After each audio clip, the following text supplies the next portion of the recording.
PJ Barch in the black and white.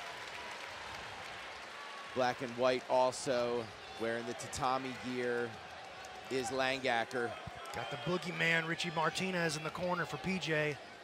All right, Langaker's gonna sit quickly. You knew this was gonna happen. This is definitely a guard versus wrestler matchup here. Yeah, and I think as far as like leg entanglements go, probably fairly even, at least knowledge-wise. But so I don't think there's any areas where you're gonna see one person stronger than the other, except Barch's wrestling. I'm gonna say is probably significantly the best, stronger, one of the best in the division. Yeah, PJ is a phenomenal athlete. He's phenomenal at winning the positions, and he's really, look right here. Putting it to PJ a drag, really right? good at this inside heel. Look right here. He fell back on that quick. Yes, that's the PJ Barch special. Yeah, he plays the 50-50. He Langaker. stands against the 50-50, and then he makes that dive against that inside foot. And Tommy's going to have to be super aware of that moving throughout the rest of the match. PJ showing that he's not afraid to take a risk here early. And this is when he can. This is what makes this rule set amazing, why it's the B-Mac, best. right? Because there is no penalty for it. Guess what? In points, there's no penalty for that. It allows you to move from a top to bottom position as long as you're attacking without the threat of being scored on. You know, a lot of rule sets, when you fall back on a leg and if you don't get it, or fall on an arm and you don't get it, like, that's it. You're getting, you're losing those points. You're getting scored on. Not here. If you're the aggressor and the one attacking the submission, you're not penalized for that. PJ, very good guard passer. It's definitely one of his strengths. I would say behind, well, maybe even equal to his wrestling, it's his guard passing is so phenomenal. He passes well on the outside, steps to both sides, steps through the middle, and he passes really well with the body locking up the middle here. Look at him shuck the head, trying to force the half guard. Langaker pummels back. Just an update, Matt, too. JT Torres did move through, and I believe Hinger did also move through, beating Ty, and JT moving on against Iwamoto.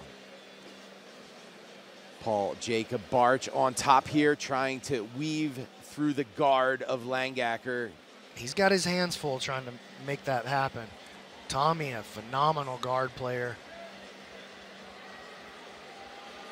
PJ shoves him, lifts the heels, tries to flank him to the outside. And you see him doing some of the style of passing that we saw from Elder Cruz earlier with that flanking, side-to-side passing. PJ very good at that as well.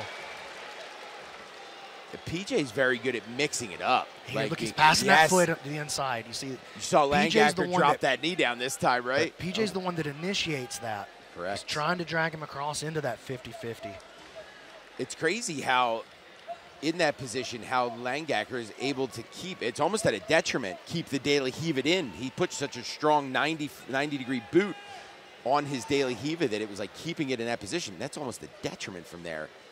You want to be able to move and drop so that he can't. Yeah, he's got that. Look at the position of that hook there. Keeping that cake. That's what I'm saying. He uses his feet as hooks. You know, he's trying to K-guard, and Barch stopped that by dropping that knee across it. Oh, wow. Langaker throwing the hips towards the triangle. Tell me he didn't have that in the chamber waiting for that to happen, right? That's something he's done a couple of times, I'm betting. Butterflied in here. PJ using that right arm to frame across the hip, and then here comes the inversion. PJ shucks it off, and the reset back to the guard. 1 minute and 20 seconds to points. PJ Barch on top, Tommy Langaker on bottom. Norway versus the USA here at the Thomas and Mack Center in Las Vegas, Nevada. ADCC 2022, Jay. Yeah, also, too, just so you guys know, I'm pretty sure you can watch all 3 mats at the same time on the Flow Zone. I do believe you have that option as well. Less than a minute to points.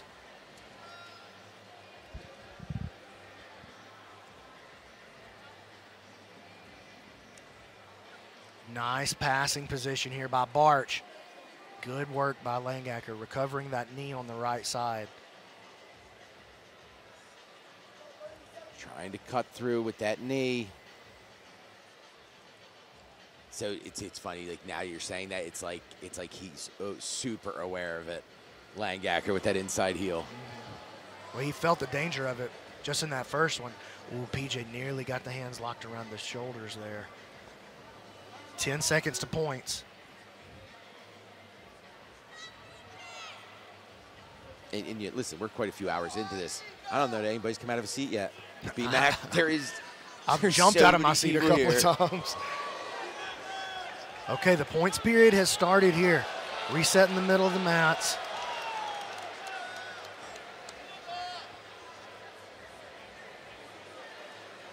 Langaker, a little dummy sweep attempt. Takes the 2-on-1 on that wrist. Trying to pull PJ in. PJ trying to lock the hands around the head and the shoulder now.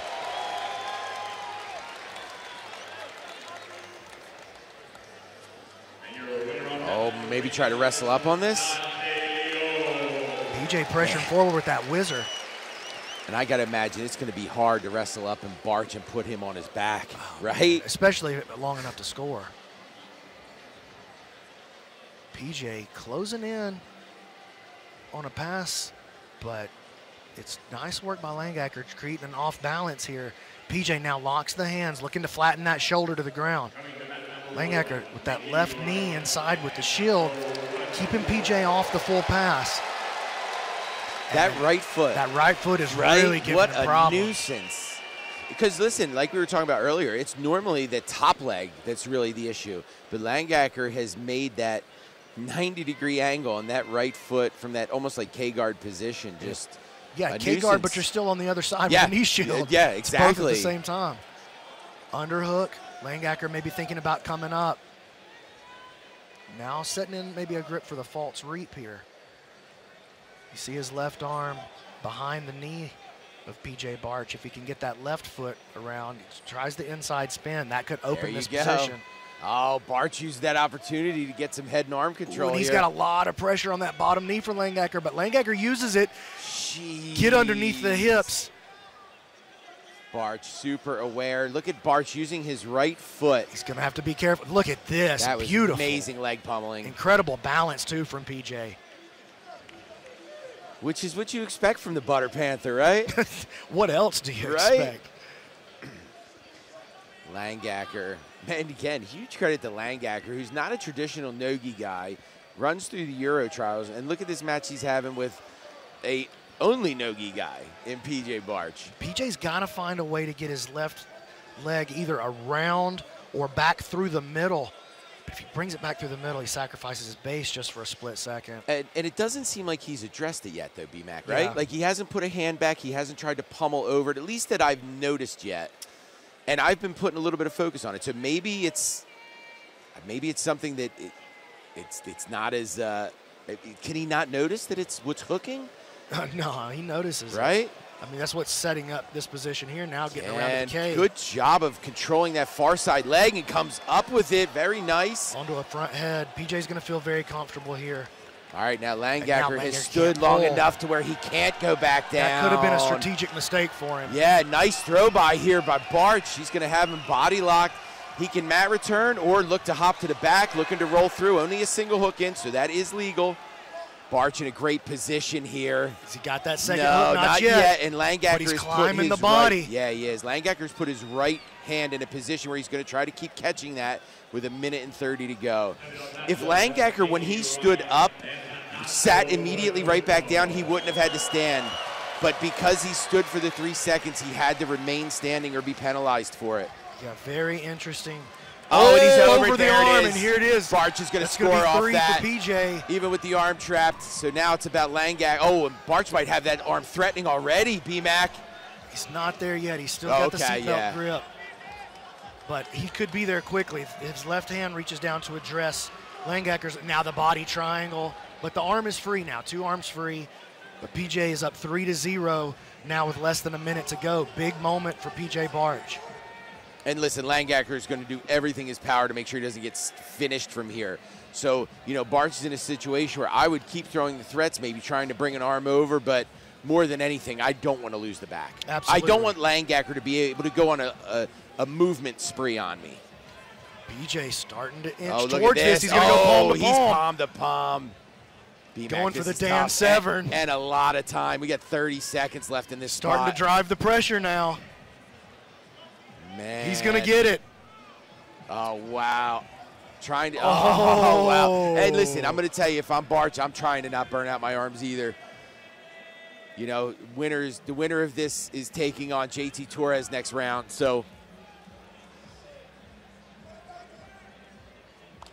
What a big moment for PJ Barch, his coach Richie Martinez, the 10th Planet team. Big win for PJ Barch as he advances on to the second round. Your winner by a score of 3-0, 10th Planet's PJ Barch, the Butter Panther. He's going to be moving on to take on JT Torres, B-Mac. Got the invite. Now he gets to round 2. A great showing at the trials.